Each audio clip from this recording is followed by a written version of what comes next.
বন্ধুরা আবার একটা নতুন ব্লগ নিয়ে তোমাদের সামনে চলে এসেছি। তো প্রথমে আমি ঘুম থেকে উঠে গেলাম। তো আমি আজ থেকে দেখাবো আমি বাড়িতে কি করি। তো যেটুকু পারবো সেটুকু দেখাবো, কারণ আমার ক্যামেরা ধরার কেউ নেই। আমার দিদির মেয়ে এসছে বলে তাই ক্যামেরা ধরে দিচ্ছে। আমি সবটুকু তো আর দেখাতেও নি, যেটুকু দেখাতে পারবো সেটুকু আমি তোমাদের সামনে তুলে ধরবো। আমি বিছানাটা প্রথম গুছিয়ে নিলাম, নেওয়ার পরে তোমাদেরকে আমি দেখাচ্ছিলাম। তো গুছিয়ে নিয়ে সীমাকে বলছিলাম খেলা করে কি অবস্থাটা করে রেখেছে। তাই সীমাকে আমি বকছিলাম যে কী অবস্থা করে রেখেছিস বলে মুখটা একটু টিপে দিলাম। তো আমাকেও একটা কিস দিয়ে দিচ্ছিলো। সকালবেলা ঘুম থেকে উঠে মানে বাচ্চাদের মুখটা দেখলে আলাদা একটা শান্তি। মানে প্রতিদিন সকালবেলা আমাদের বাড়ি বাচ্চারা খেলতে আসে, তো ওরা একটু খেলা করছিল, ওদেরকে দেখিয়ে নিলাম।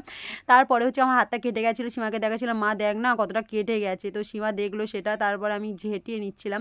তারপর দিদি আসছিলো, দিদিকেও একটু দেখাচ্ছিলাম। দিদিও বলছিল আমাকে দেখাস না, আমি এখনও মুখ টুক ধুইনি। তো আমি ওকে জোর জবরদস্তি করে একটু দেখালাম।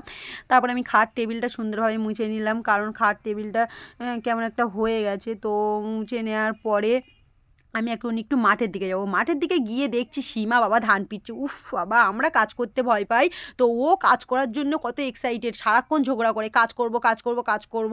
তো কাজ করছে, এখন ধান পিটছে, সেটা আমি দেখছিলাম, মানে তুলে ধরলাম তোমাদের সামনে। তো ভাই ও ধান পিটছিল, আমাদের গ্রামের দিকে যেহেতু বাড়ি, তো আমাদের চাষ তো হবেই না।